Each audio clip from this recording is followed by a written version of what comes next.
My name is Chidiugu. Yes. I teach cultural anthropology. If you like, social anthropology. I also teach, proposal writing at the PG level in the Faculty of the Social Sciences. Whatever it is you are doing, whether you are doing NGO or you are doing advocacy, master's, PhD, undergraduate, at some point in your life, you have to write a proposal. Even if you are a business person, whatever it is, a proposal is part of your life. So, knowing how to write a good proposal is a very simple and straightforward thing. There's nothing complex about it, but when we think about it, we think it's difficult. All you need to know is to be clear about what is expected of you in each section of your proposal. That's all. Steve Jobs said, the way to do great work is to love what you do. If you are not passionate about anything you want anything you want to write a proposal about, that proposal will be the testimony that you are not passionate about this. Anybody who reads it will know that you haven't invested the passion and the energy and the time that proposal deserves. So if you don't love what you are doing, leave that thing, go to another, go and look for something else. And even in research, maybe I should say this now. In doing research, the secret to doing groundbreaking, impressive work is to choose a topic you are passionate about. How do you discover that you are passionate about any topic? If there's something you are always arguing about, trying to convince people that this thing is like this, almost always you want to argue, stop wasting your time in the argument. Intellectualize that issue and make a research out of it. You have the passion to see that research through. If you are always arguing about football, Chelsea, Man U, Arsenal, you can take it up. People have done researches, in this thing, to examine what people's attitudes toward these things. Just find a theoretical dimension to it, and pursue it.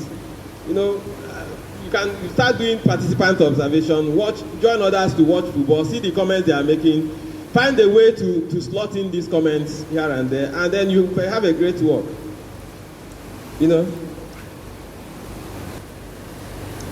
So, what is a grant? We are not here to define all this, but it's money. The grant is money.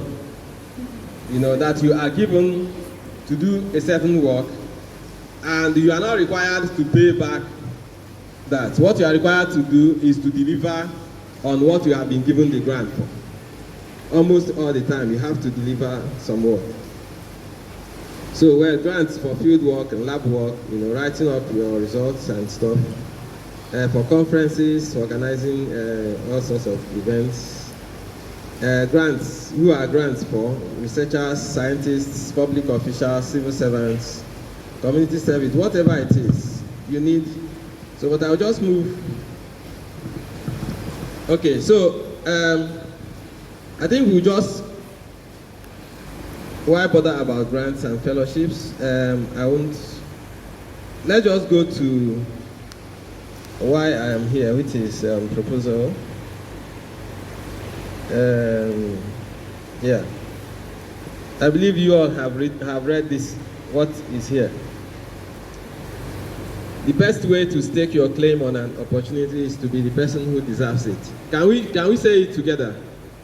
The best way to stake your claim on an opportunity is to become the person who deserves it. For those who love football, you can be the best of things as an exceptional star, like this guy, right? This guy is effortless the way he plays football. For those who watch football, he doesn't need to train too hard. This one trains very hard. So you are either this you can be this, right? You can be Ronaldo, he's gifted, but not so exceptionally, like, the other guy. But he works very hard. He works harder than most footballers in this world. And he has broken all records that exist to be broken in this world. You can do that. His fellow players, confess how this guy, how disciplined he is, how they're always training. In fact, Patrice Evra, the one who played with him when they were in Manchester United, said that one day after training, he went home, they all trained, he went home to rest and then came out in the afternoon so that they could go have fun somewhere. And this guy was again in the gym again. When they go out for party, he doesn't drink beer, he just takes some fruit. If they don't have anything he wants to take, he will just drink water. Last time everybody saw the Coke, what he did with Coca-Cola, the one that circulated. So that's the person. So you can do that. My primary school, I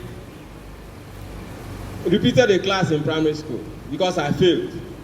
Primary 2. I failed a class. Secondary school, I nearly repeated JS2 because I failed mathematics. But somehow, I was lucky that the policy began to be implemented a year after I had, gone to another class. My WAEC English was F9, Maths was F9. I wrote JAMB 3 times before I got admission. But my epiphany happened when I wrote my 3rd JAMB.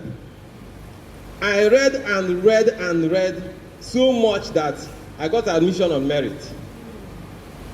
And I said, so it is possible for me to work hard enough to merit something. That's when I started working hard. So that today you don't think that anything I write, I just call white people and they give me. When I got the scholarship, this fellowship in Harvard, I wrote 13 applications. 13. Some people have written more. Kingsley Uguain, who just returned from the UK, some of you know, he wrote 36 when he got admission. When I applied for Humboldt, the one I didn't get it, I wrote 30 emails just looking for somebody to host me. 30. Only 3 replied. Germans are very, awful in replying emails. So, and then out of those 3, eventually, one said, please, this fellowship I'm going for now. She was going for the fellowship in Harvard. I'm sorry, I'm not available. The other one said, I'm sorry, my area of focus is not Africa. The other one said, well, I'm focused on Eastern Africa, but, well, you can try this other person. And then when I wrote the other person, which is the 31st email, I now said that this person referred me to you. That's just how I got. So I will share this thing, right? So that you can see all the links you need to have, where you need to do your search. I will send to the organizers to share. So can we all say this together again? Success doesn't thrive on excuses, but on striving to deliver despite the obstacles. What you need to do: writing for a grant, working up your proposal. So I think that's my mandate today. Different calls have different formats. Different organizers, funders, whatever, they have different formats. Some will give you the format to use. Others will just ask you to send a proposal of about 2 pages or 1,000 words or 15 pages. They will tell you what to do. No call comes blind. The call must tell you what to do. Many of them even go ahead to tell you what to do at each stage. When they say topic, they tell you not more than 15 words, and all that. Title. Some background, they tell you what to put there. Literature or statement of the research problem, they tell you what they are looking for. Okay, so these are the different. So most calls, formats will always include this, even if it's not exactly patterned in this way. They will always have these components, budget, work plan, significance of the study, methods, and all sorts of things. But we can't take up all this in a single sitting, unless maybe you want to spend the whole day just talking proposal development. I always want to focus on the ones that reviewers, those to whom your proposals are sent, what concerns them the most. Three major things: your background, your statement of the problem, that is, you can also call it problematization. Some people call it the entry point. Then the methods. These are the three things the reviewer will read closely to know whether you actually even know what you are saying. The funders are more concerned with your budget and your work plan and all sorts of, whether you did it well, your cover letter, your statement of purpose. Yeah, but reviewers are on the lookout for how knowledgeable you are about this subject, and then what you are proposing to do, how possible, which is where the methods, whether you understand the data, the nature of the data you need to do this, and whether you understand how to seek out the data, or those people who will talk to you, give you information. These are the three key things that the reviewer is looking for. That's why I want us to focus on three of them. Now, background. There are many ways to write a background. There are many ways to write a background. Perhaps some people want to start with a story that struck you.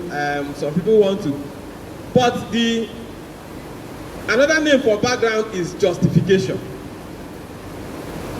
What the reader wants to see in your background is whether you have been able to justify the necessity for that study you are proposing to do. Why is it necessary? Why should anybody care about why should we care? Why should we bother about this issue? That's the point you'll be struggling to make in your background. However you want to introduce it, whether through a story or through presenting body of data to show, whatever it is. The point you must make in the background is to convince your reader about the interesting nature of the study you want to do. When you finish writing it, read it again, to know whether it is this point you have made, right? Okay, so I'll give, I don't know how bold this is, but just to give you an example, this is not the nature of the things you do in the humanities. This is more like an applied. There are two major types of research. There is basic research, there is applied research. Applied research is the one that is targeted at solving a problem. You want to do a research so as to present data that will enable for planning, government or anybody who is interested. That's applied research. You are trying to solve a problem. This is a study I did with a few persons. They gave us some small money in TED Fund. So, and then we did this. So this is the background that we wrote when we were applying for that grant. So it's on challenges to vital registration in Nigeria. And you see the argument here. The argument is basically on why you need vital statistics in any country. If you don't have vital statistics, which are the birth rate, death rate, migration, what is killing people, how many people are getting to a place, how many people are dying, what are they dying of, all these things, these vital statistics. That's what you get through vital registration. So our argument is, your argument in the background is to say why it is necessary for any country to have vital statistics. Why should we care to have about vital registration? So if you read this, I'm happy that these slides will be shared, but if you read it closely, you see the argument we are making. Just to say that you know, given the huge importance of vital statistics to public and policy makers, you know, so that's just the point. I know you know this thing I'm saying. It's just to know that this is where to make the argument in the background. Now, when you get to the next, anyway, let me show you the one that is humanistic. You know, this is the proposal I wrote to Ndi Harvard, like some people want to say. So it is too tiny, but these slides, I promise you, the organizers will share it. But it's just to show you the point you should make in the background. You know, I started saying that it is of theoretical interest and urgent. So let me summarize the work for you, so you can get a grasp of this. So my argument in that proposal is that there are people we call resistance scholars. That is the decolonial, the post-colonialist writers, you know, critics. So my argument is that they are always focused on what colonialism destroyed in the formerly colonized societies. But there are things that colonialism did not destroy. So that we need to understand how those knowledge systems that colonialism did not destroy, how they protected themselves, or how the owners of those knowledge systems managed to protect those knowledge systems from being destroyed by colonialism. That we should give more focus to that also. I'm not saying that what the resistance writers are saying is wrong, but I'm saying we should also give attention to another dimension of the story, so that we have a complete story. So, and then I propose to use the so-called alternative health care givers, like the herbal dealers, the healers, the supernatural healers and the diviners, just to show that, because these resistance scholars have a way of presenting those who have been colonized, presenting them as passive, as just sitting and doing nothing. After being colonized, they are waiting again for international aid to be rescued. You know, it has a way I hate saying some of these things, but it has a way of relieving them of urgency. So my argument is that they have urgency. There's something they are doing that we need to watch closely. And then using these two examples, you find, I don't intend to bore you with all the details, but let me just complete the story. You find that the major obstacle that use of herbs for healing has faced is that it is running against biomedicine, which is backed up by the state, by whatever the mainstream.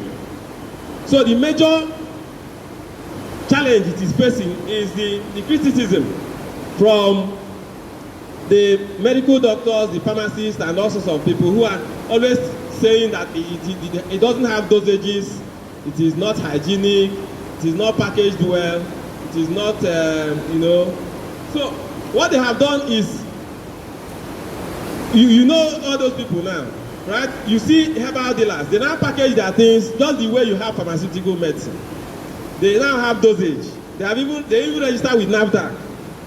So they are now asking you, what other argument do you have against these people, against us?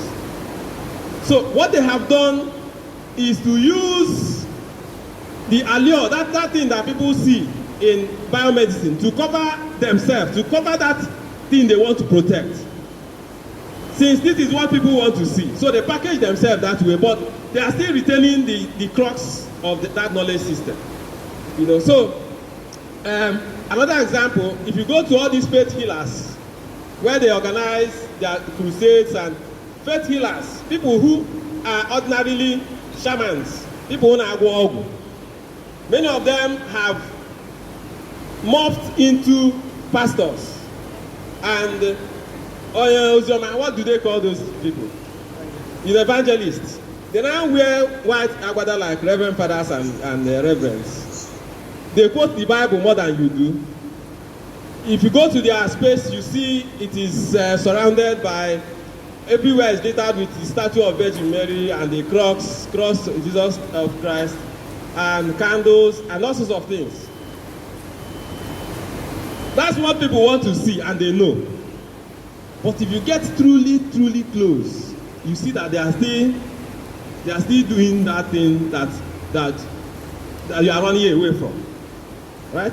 So what they have done, they are very intelligent. They have studied people's sensibilities, how colonialism has conditioned people, and they say instead of presenting this thing raw, people don't want to see it raw. So they have used that thing you want to see to cover that knowledge system in order to protect it, in order to invite you to keep coming. So you can replicate this thing in different spheres to see how people on the ground, the subalterns, if you like, how they are monitoring and protecting what they have. So the point, so now you can read this last sentence now to see the point I'm making in the background. That ethnographic attention to such epistemic struggles among subaltern groups is key to our understanding, right, of how indigenous or local systems encounter coloniality, as well as how they resist and or navigate the ensuing challenges of survival that it continually occasions. Anyway, forget I don't know whether the language is too anthropological, but the point is to show you, remember that the humanistic researches, we are not trying to solve any problem. We are trying to understand our work, right? So that's the argument in the background, that this thing will help us. Ethnographic attention to such issues are presented to you now will help us for more understanding.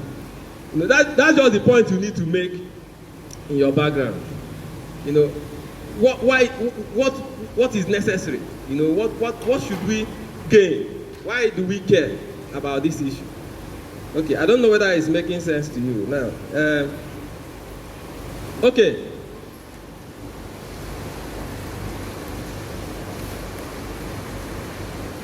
Next is statement of the problem. This is the one that drives me crazy. That is, how do I say it? I don't know the challenge you face in your faculty. In my faculty, in my department,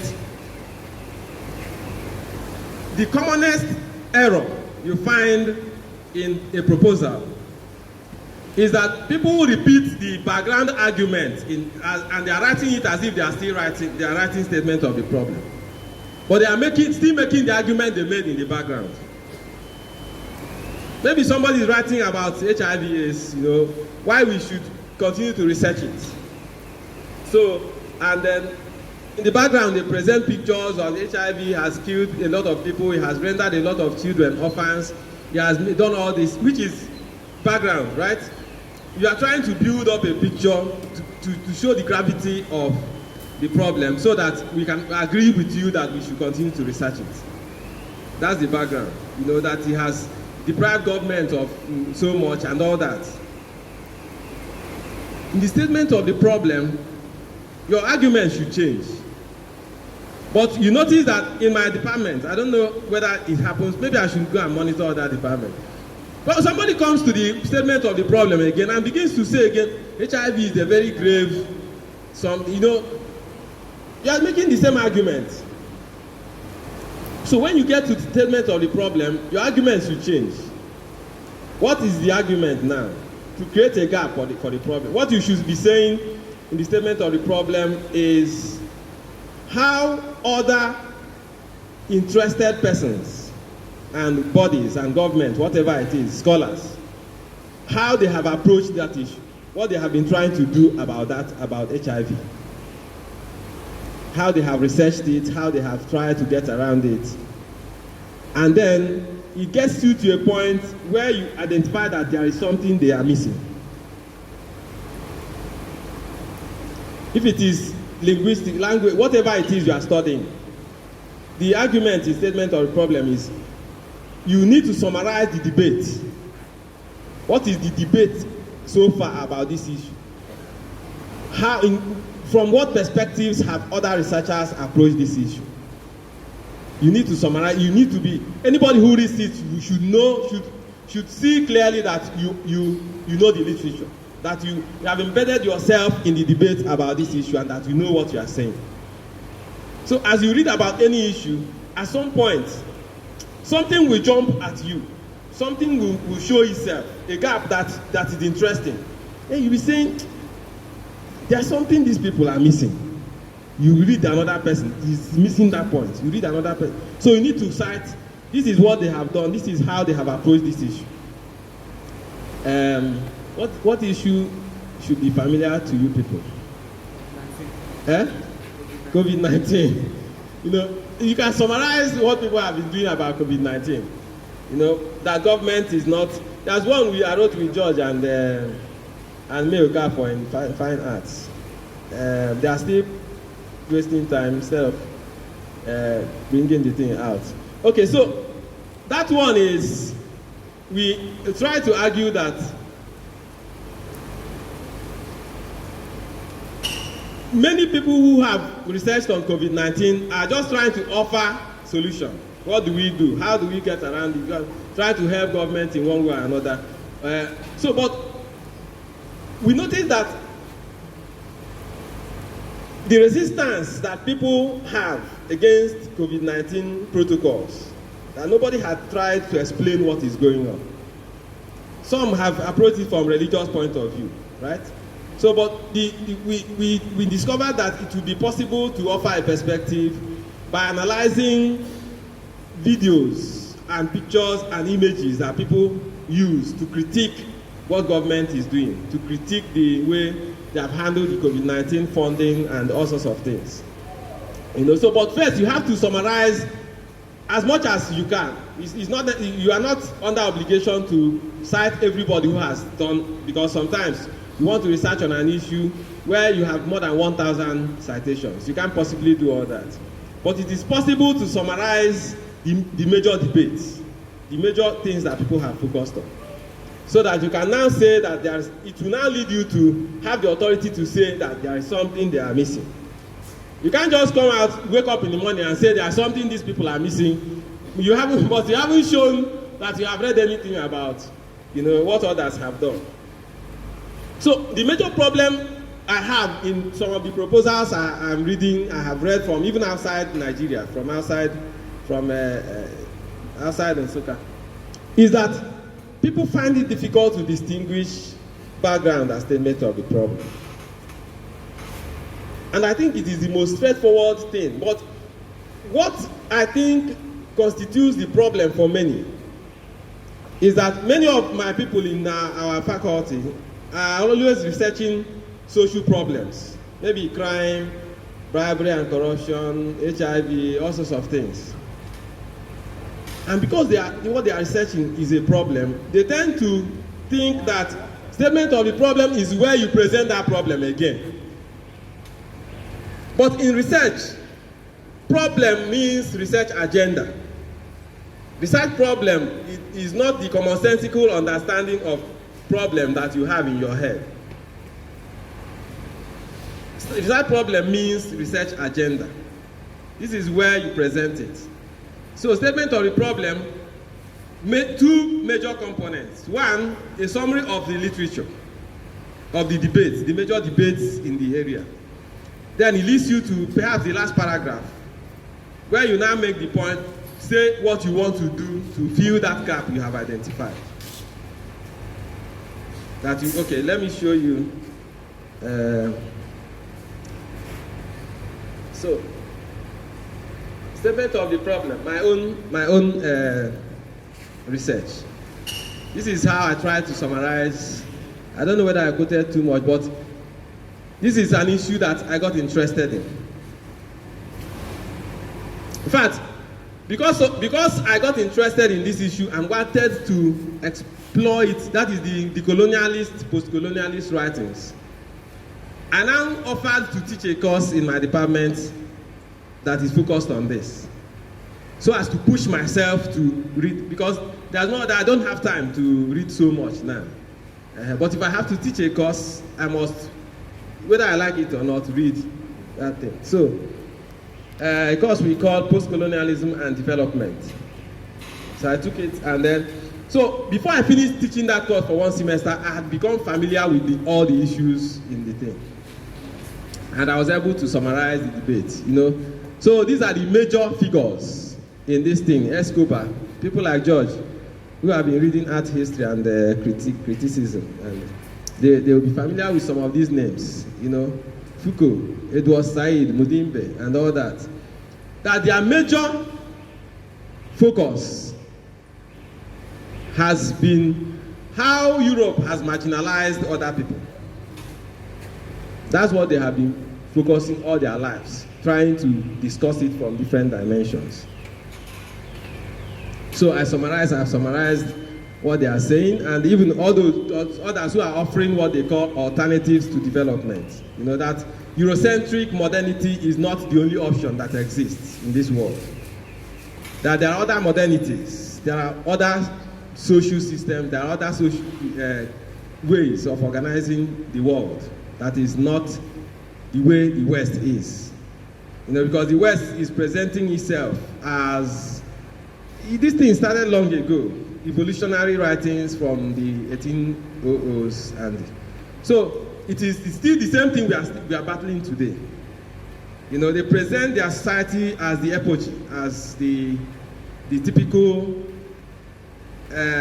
picture you see when you want to talk about development.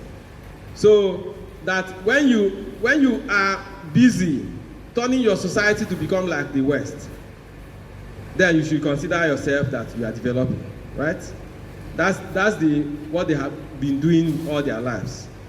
You know, even people who are going to get scholarships to go there to study, they started training people abroad. Lawyer, when you finish reading law, you come to an Igbo to start implementing British common law.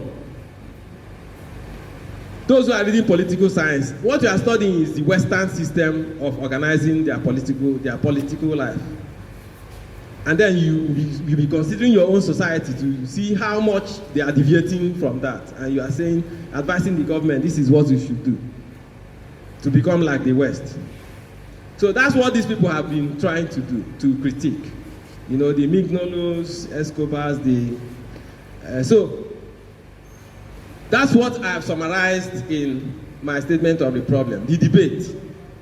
Remember, background, I was saying that it is interesting for us to ethnographically investigate some of this to understand. Now, statement of the problem is, I'm trying to summarize what others have been writing about this issue. You know, so, and then to get me to a point where I will now say that they have not given much any attention to what colonialism has not destroyed.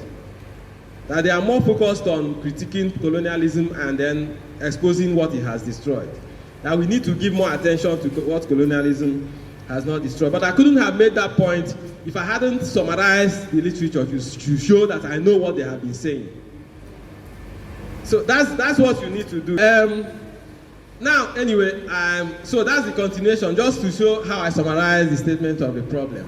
So I now said that the danger in these discourses, in all those ways they have been discussing this thing, is, okay, do you think it's a question that will suffer if we don't stop to answer it? Do you think we will miss anything if we don't answer that question now? Is it a comment or a question? Somehow, okay. Okay.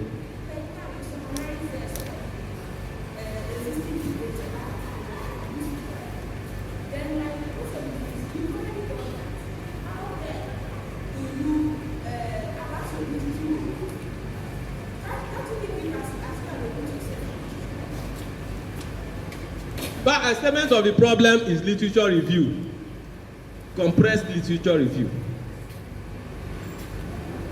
Literature review is statement of the problem writ large. The same thing you argued in your statement of the problem is what you will argue in your literature review, but in literature review it is more detailed. So you need to write your literature review first before you can write a good statement of the problem. So the statement of the problem is you now compress, summarize you know, you import your secondary school knowledge of summary, the WAEC, to summarize the literature review. Because what you want to achieve in literature review is to show how people have been researching this issue.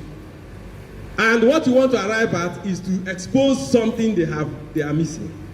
That's the same thing you do in statement of the problem. So the major difference is that literature review is now an expanded, you know, you now have to give details about how the study was done, where it was done, and all sorts of things.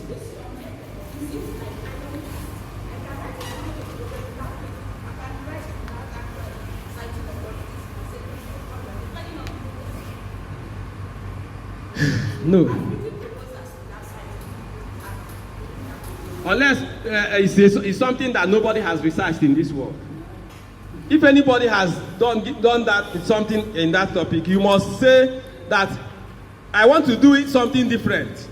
And you can't say you want to do something different without showing what others who have focused on that issue have done differently from you. So it will be difficult to imagine a statement of the problem that doesn't cite any previous work. You know, whether it is previous work to solve that problem or previous research into that issue, whatever it is. You know, so statement of the problem should begin with establishing a gap in knowledge in that area. And then going on to say that this is now what I want to do to fill this gap. It is not methodology yet, the methods, but you know, this is a summary of my research agenda. The research gap, this is the research gap. The other ones I showed you is my summary of the debates.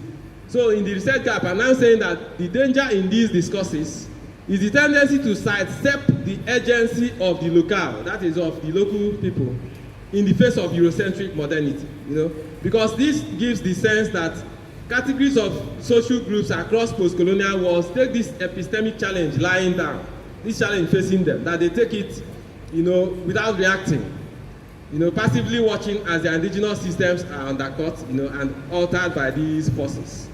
So empirical attention is rarely focused on ways. You see the gap now. Empirical attention is rarely focused on the ways in which post-colonial and other southern locales resist or adjust to Eurocentric modernity. You know, that's the gap that I have identified. And then I go on to now say what I want to do in reaction to, you know, trying to fill that gap. You know, that in the Igbo-speaking southeastern Nigeria, this study will ethnographically explore this southern example of how indigenous health episteme and material practice, that's the indigenous health systems and material practice, encounter Eurocentric modernity. You know, I will attempt to particularly highlight. So I'm just summarizing my agenda in this work, what I want to do, what I want to achieve. So that's how the statement of the problem should end. After you have exposed the gap, the next thing you do is to now say what you want to achieve towards filling that gap. When you finish, read again to see whether you have imported a background argument into the statement of the problem or vice versa, right? That's the major problem I see in proposals I have read, even from outside Africa. I know why I'm emphasizing these two. The third major component is the methodology. So, what facts will be generated to back up your claims, and how? You know, so background, we have established that this is an important issue. We need to research it. Second, statement of the problem, you show what other people have tried to do, you know, because that issue is necessary. Other people have been giving attention to it. This is what they have been doing. Then, thirdly, methods. What will you now, how will you be, so you, in statement of the problem, you said what you want to do. Methodology or methods, you know, I like to use methods. There's a difference between the two, which I don't always want to pursue. You know, there's a difference between history and historiography, right? Historiography is the study of how people study history. Methodology is a study of methods. Methods is the actual thing you are doing. Methodology is the study of that thing you are doing. So in my own writings, you will never see me say methodology. When I want to describe what I have done, I always say methods. But well, you won't be punished if you use this one. So, what facts will be generated to back up your claims and how? This is where you start saying the area where you will do that research, why that place is suited for that research, whom you will, how you have selected that place, whom you will speak to when you get there, or even if it's archive, why did you select that particular archive, or even museum? How will you access? You need to describe. It is called full disclosure. You need to describe every step of the way, how you selected, where you selected. If you are going to interview people, how you will select those people you are going to interview, and why they are the people you have selected, why they qualify, what criteria is guiding your choices of those you are selecting to interview. And then how you will analyze the information you will get from whatever, either people or archive, whatever research you are doing. Now, there's a particular section in the methods, particular aspect of the method section that I particularly look out for when I get anybody's proposal to read. No, that one is the sampling techniques. We call it sampling techniques. Before you even go to the analysis, that is the techniques of selecting. You have said maybe your study population is people from a certain place. How you will select, how you selected, the description of how you selected the area you are visiting and the people you will talk to. There are techniques, there are many. When you say you will use one, when I know that there's another one that is more suited to what you want to do, I already know that you are not very knowledgeable about methods. You have started losing marks already.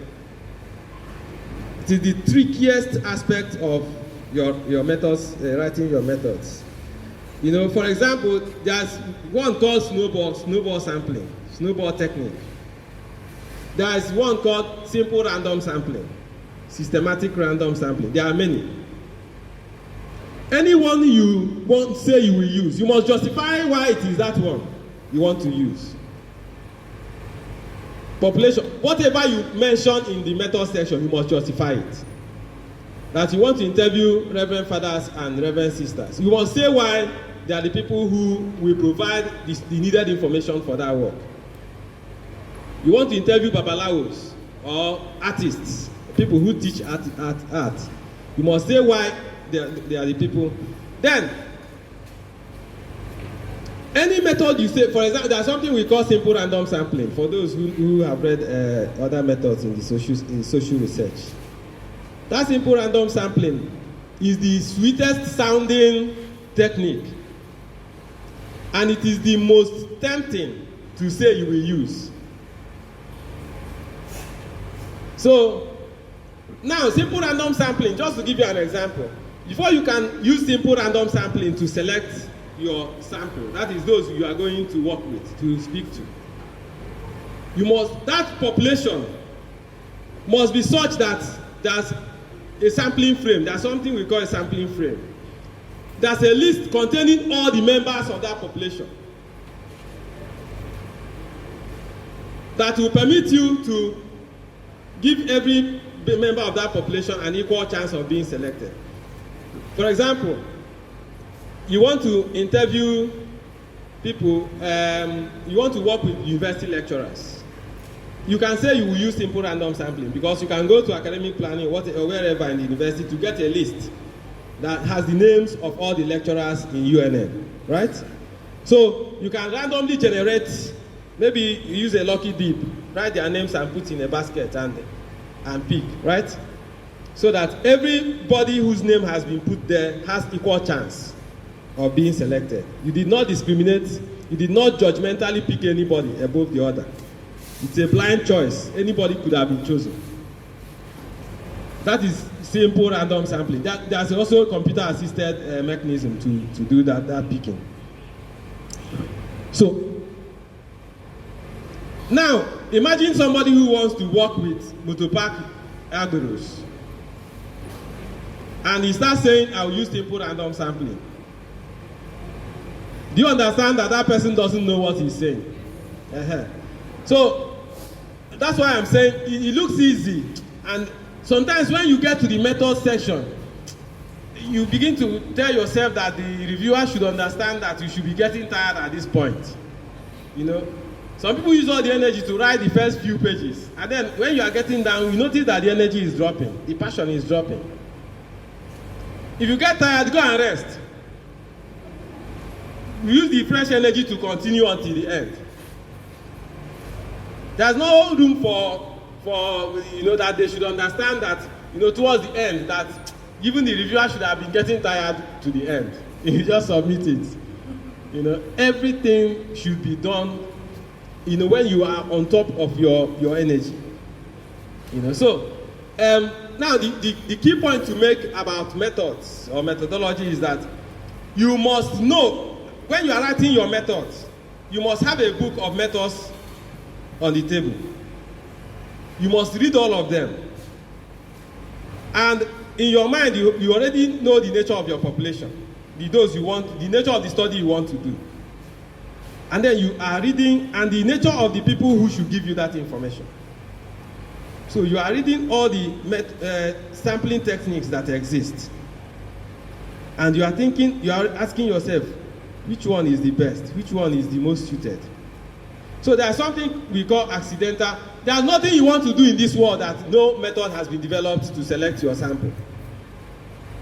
So for the algorithms in the park, for example, there's something we call accidental sampling.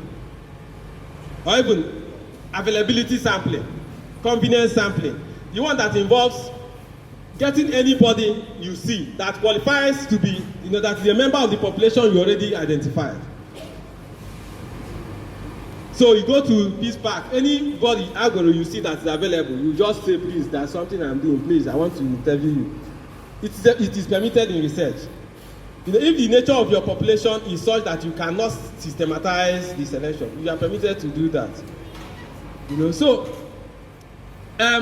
when you are reading your methods and you are thinking of your population, you will see the one that will help you do what you want to do. But somebody, a PhD person, has presented in my department, and he was saying, I randomly picked people. I randomly, so he thinks that random means that you just saw anybody and you got the person. Without knowing that, the way, that's why I said it is tempting. If you don't want to work hard, it is tempting to say, random sampling, So without knowing that simple random sampling is the most systematized, the most systematic method of selecting your sample. It is against how it sounds in the ear. There's also the one called systematic random sampling, which permits you, if you don't have a sampling frame, that is a list of people. Maybe you went to a village that they don't have house numbers, they don't have a list of people in that village. There's one that permits you to start from the first house or the second house, and then have your interval. Maybe after 2 houses, next house. After 2 houses, next house. After 2 until you finish. So there are many ways to do it. But the important thing is you must have. Now the internet has opened everything. You can Google and find all the methods that exist for selecting sample. I'm emphasizing sample this thing because it is the thing that most disqualifies people from getting grants or fellowships or whatever. Once your method is not very clear, the full disclosure is not fully disclosed, they'll begin to wonder whether you actually understand what you want to do. Okay, so there are other things we can talk about, work plan, timeline of your research, how much you have done.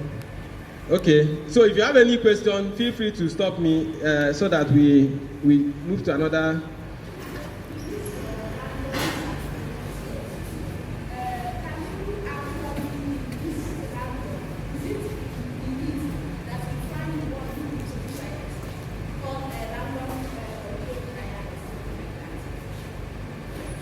Well, controlled trial is a different thing. It's a different topic.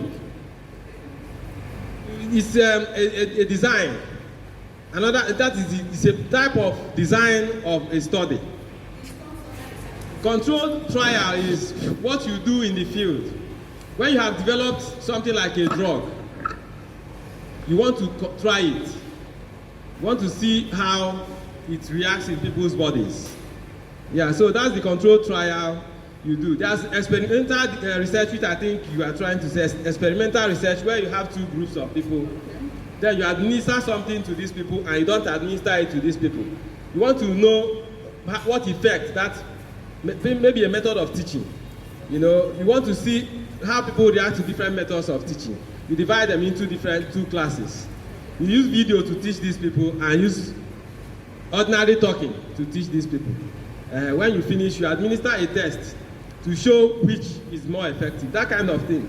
Okay. They exist, but you are talking about design, not selection, not sample selection. Sample selection is more of quantitative. It's quantitative, everything, qualitative and quantitative research have different methods of selecting sample. I don't want to go into all that. Because we are in humanities, we are more of qualitative. Yes. I just want us to be clear on this thing. Okay, so methods of maybe this is not a class for everyone, but methods of selecting your sample for qualitative researches are the methods you call, that is the sampling methods that you call judgmental. Judgmental in the sense that you intentionally select those. It is usually not randomized. It is intentional. It is judgmental. So things like snowball sampling, the one called snowball. Maybe you want to work with people, populations that are few and far between. Maybe babalawos, maybe experts in linguistics, or experts in minstrel. What do you call the minstrels, right? Or experts in whatever knowledge system you want to research. They are usually few. So it usually permits you to use snowball, where one person leads you to another. You go to a village and ask questions. So it is usually purposive. Purposive sampling means you know the person you are going to meet and you go to meet that person. So maybe the Onyishi of a village, you want to talk to him because you are researching the history of a particular community. So your choice of sample should be purposive, because you are looking for only people who have the knowledge that you are looking for. You can't randomize it. A snowball is where one person leads to. In fact, snowball is part of what we call chain referral. I don't want us to go into it. So there's chain referral, which is someone is helping you to get somebody. It's chain referral. So in chain referral, there are two methods. One is called snowball sampling. The other one is called respondent-driven sampling. So the one that is respondent-driven is that after speaking with one person, maybe you want to speak to people who know Igbo. So after speaking to one of them, you say, Nabiko, can you connect me to any of your friends? Maybe you give you a phone number of somebody to call. After speaking with that one, you say, please, I need to talk to one or two of your friends. He'll give you that one, keeps leading you until you get all the information you need. Then snowball is where, okay.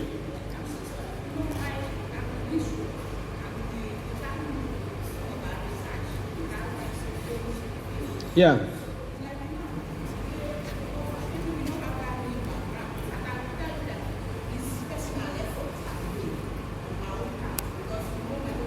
Even me. Everything I'm telling you now is almost what I learned on my own. But my own is that, like now,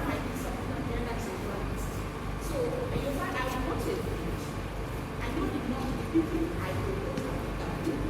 I want people maybe from 60 years now, people being custodian of those who are coming to. Then in that moment that I want a change in that particular phenomenon I interview. I now interview people who are not actually from 20 years old to understand the religion, what is the structure and how they feel. So I interview both sexes, and then those the woman that is custodian of the tradition of the religion. So in that, what do I call that? I have an answer to that. No, it is, see, You know the way I look at this thing. We do all these things all the time.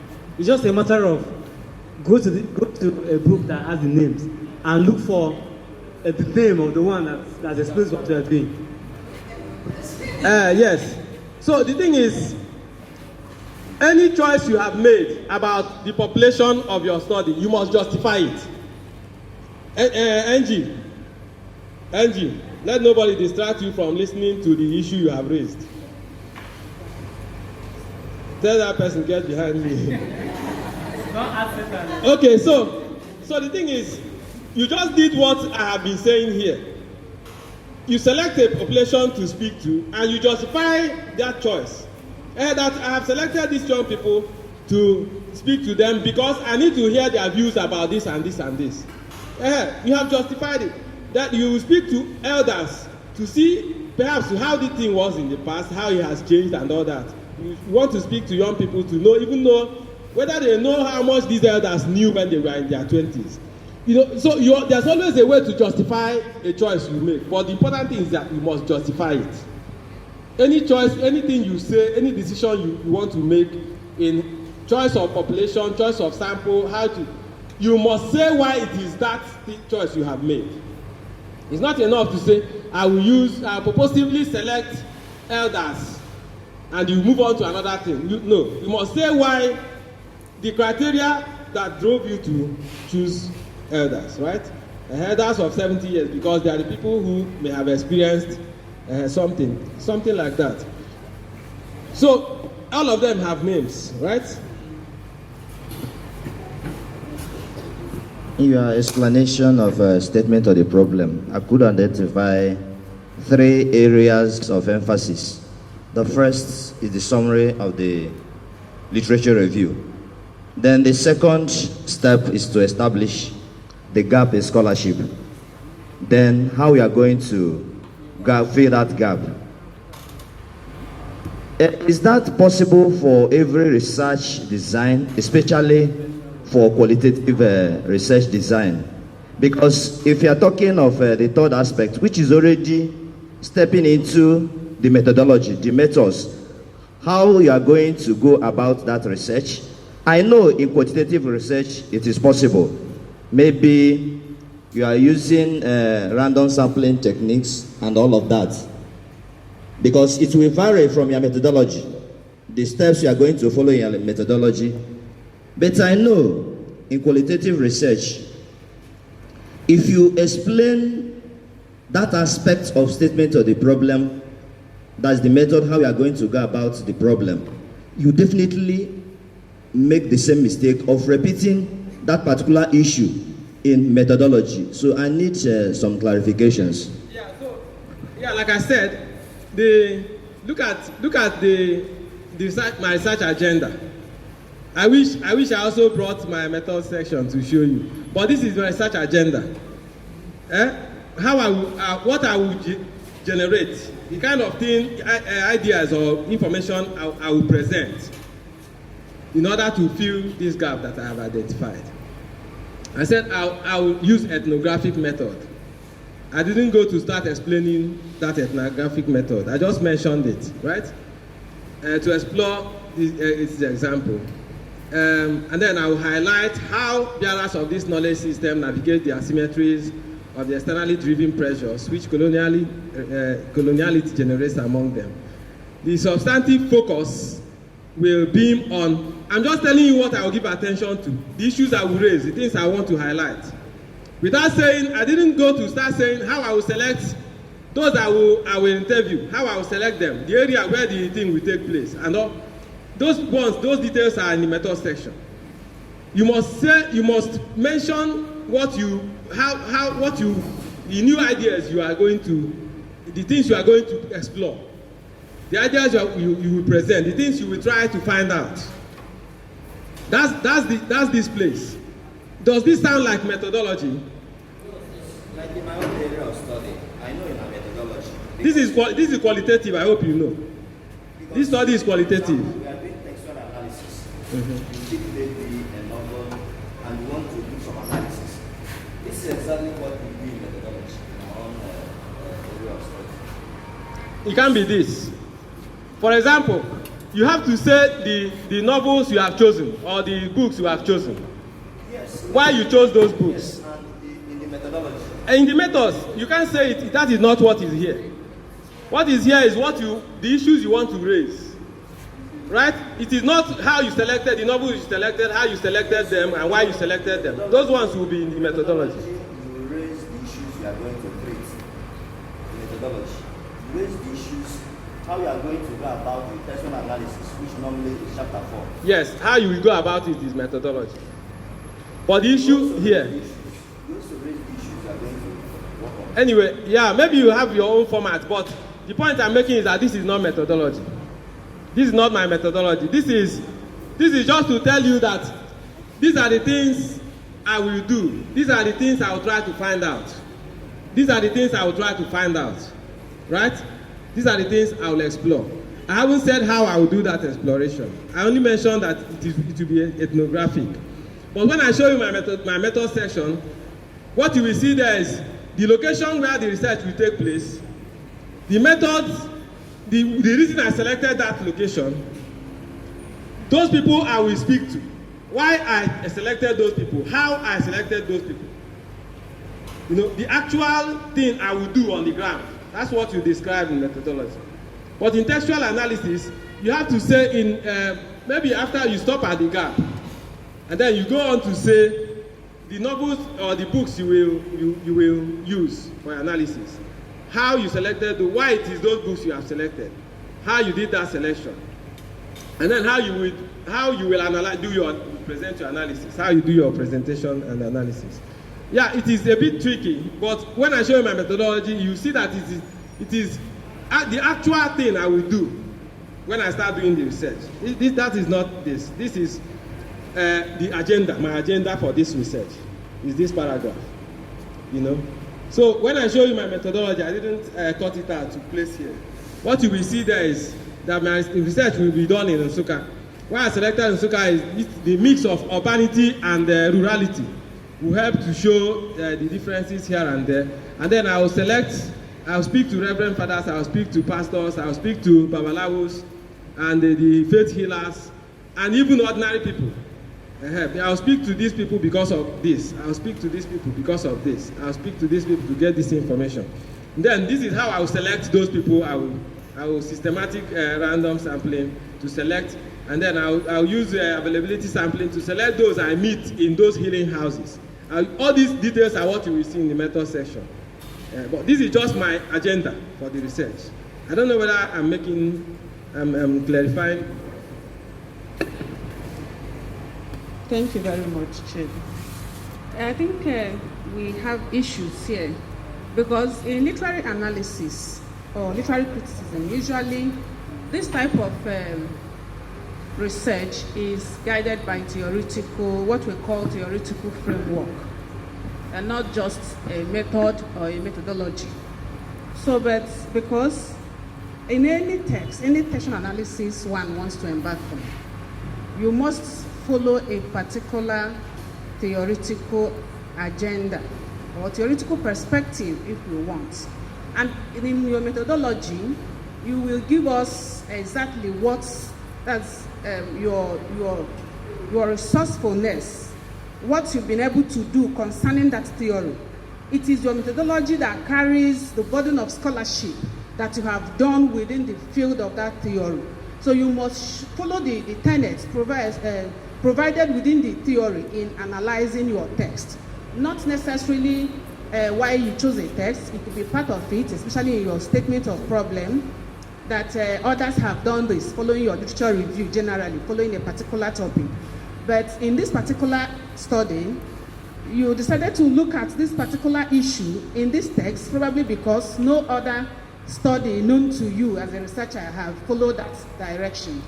Then when you go to your methodology, I usually understand that ours is different. In most of the workshop I've gone here, but we continue. I've heard the testimony of it is a personal effort, and another person is a personal effort. I think we should not embark on this personal struggle because we need to be clarified. We need to understand our focus. Question analysis is not the same thing with what we are discussing here. We cannot do away with this theoretical focus. The theories are always there, and they are growing by the day. And it is our personal agenda to pursue them, to follow them and understand them very well before we could do anything called methodology or method of question analysis. Thank you. So what I understand going on here is that you make sure you have text written by experts in your area, right? So that you are guided when you are doing your proposal, right? So the one that involves field work basically is what I understand that we are now presenting.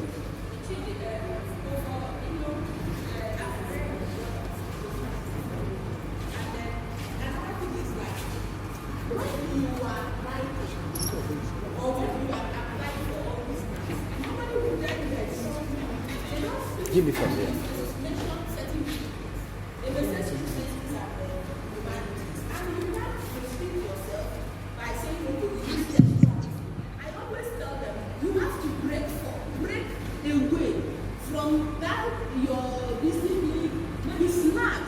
If you want to get some of these things, you have to break away.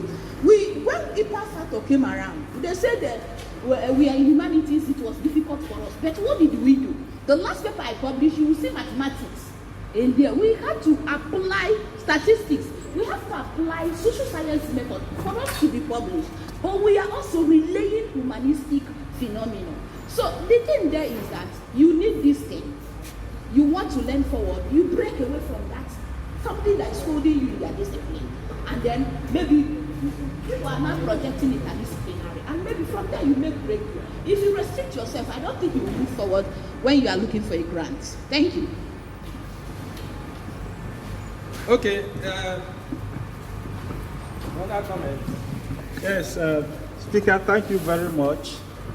You have spoken so well, and you've made mention of some concepts which I was noting here, especially the mic to your mouth. Especially the respondent-driven sampling approach that you mentioned. My initial comment was to advise, but I want to pick up from what Dr. Ngozi said. Social sciences is the way to go when it comes to research methodologies. And I have the privilege of publishing with people in core arts. I don't see myself as belonging in core art because I'm a mass communication.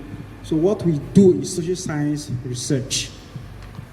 So you must apply those social science strategies to communicate aspects of core arts if you want to get published in those journals. In fact, that your last paper with Cities, one of the biggest journals you can think of, that's impact factor of 5.8 or thereabouts. Yeah, so I can tell you that it is very important, and the speaker has spoken with so much command of that aspect of social science research. My initial observation was to advise that we should allow him to finish so that the presentation will flow better. He will now begin to advise on our peculiarities of our different disciplines. But I want to believe that this question have interrupted his flow. So allow him to remain on the lane so that when he delivers, you can now come up to say, please, this is my own peculiar problem. And from what I am seeing, he has the intellectual dexterity to suggest the way forward based on our different discipline. So please let us allow him to flow. Mr. Speaker, thank you. Yeah, anyway, yeah, it's okay. Thank you very much. I will exonerate people who have spoken because I called for comments and questions. But so just to be a bit clear, let me read a few lines, from the methods following from this one, right? So you see.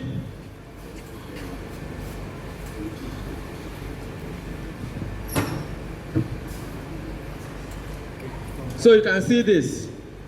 And then, listen.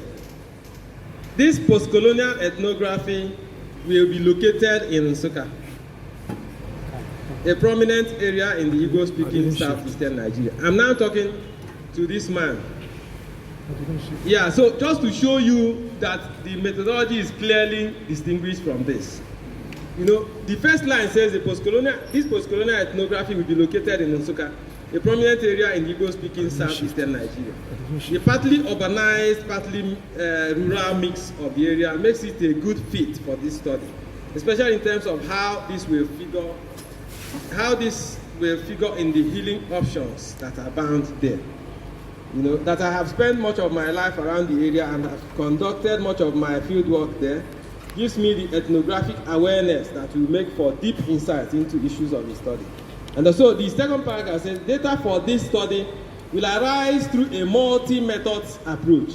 I'm now talking about actual things on the ground that will be done to generate data. That's the major difference between it and the agenda that I have set out. So first, my specific ethnographic role will be that of an observing participant. A narrative will begin to. So that's the major distinction I wanted to make. But if you have specificities, how do you say that, in your discipline, right? In disciplinary specificity, the onus is on you to read experts in your area and how they have set out the methods you should use, right? So the important thing, we didn't come here to do a class on methods. I just came to warn you that anything you are writing, you must be ready to defend, you must be clear. You must be very clear about whatever line you are putting, because the internet has opened up information so much that every call is highly competitive. Maybe other universities may have less. This fellowship I'm going for now, they were looking for 50 fellows in our cohort, but they got 1,338 applications. So Apigidezia can shortlisted until they got down to 50. If you go to any university at all, fellowships, especially the ones that a call was put out for, is highly competitive. The ones that you may explore that are not very competitive is maybe you are going for a scholarship, master's or PhD, like is what I was presenting. You could approach anybody, supervisor, any expert in your area, and the topic you have may sound interesting, even if you haven't wonderfully written it out. The person could say, okay, maybe let's see what we can do, Okay, so now just to round off the work plan, you already know, a proposal should have a work plan. It can be in tabular form, it can also be prose. But table helps you to make life easier for the reviewer, to see this thing I have put down in a table. If you want to write it in a prose form, you can take one full page. Before you finish explaining what this thing is doing here, this thing is doing here, you have written 3-5 lines, So, but some calls will be specific that they want you to write it in prose format. Some we leave it to your discretion. Okay, so so all these general suggestions, you avoid jargons unless where it is extremely necessary. Then you have to explain it, perhaps in parentheses. Define terms and concepts, exhibit all these things. I have said them. Leave plenty of time for letter writers. A lot of our people think you have a right to everybody's time. You know, you want to make an application that is 2 months away. Anytime I see an application and I'm not already ready for that application, 1 month before the time, I don't apply. Because it will take me a few moments to make that decision, to modify, and then to start asking for referees to write letters for me. So if I have to push a referee to write a letter for me over 2 weeks, even 1 month, I think it's not fair. So I don't apply, I look for another one. So whenever I see a call, I make sure I start ahead of time. I send the request to a referee 2 months, sometimes even 3 months ahead.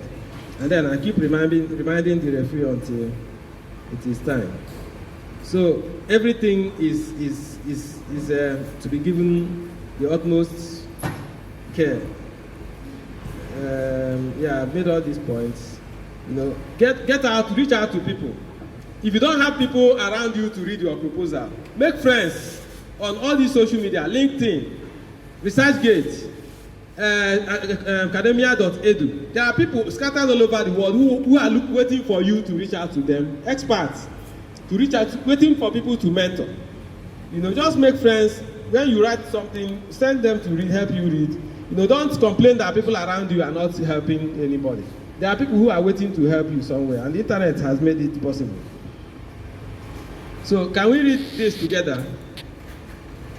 Making mistakes is a lot better than not doing anything. Some people are waiting to have a perfect word before they start trying, or to even have a perfect proposal or something they consider perfect before they send it out. You know, so just start doing something, no matter how stupid you think an idea is. In fact, ideas that change anything actually begin sounding stupid. Albert Einstein could not publish the relativity research he did. He couldn't publish it because publishers were thinking that this guy is stupid, this guy Amari Honaker. You know, but eventually was the thing that revolutionized science. So, however it is, you know, you must start somewhere. Some people are not willing to try. You know, if you are in a place you are not willing to try your luck, to try the next step, leave that place. Go and look for something else to do. Whatever is worth doing well. Even the Bible says you should blow hot or cold. Don't be lukewarm. Thank you very much. Thank you, Chidi. Thank you very much, and we appreciate you.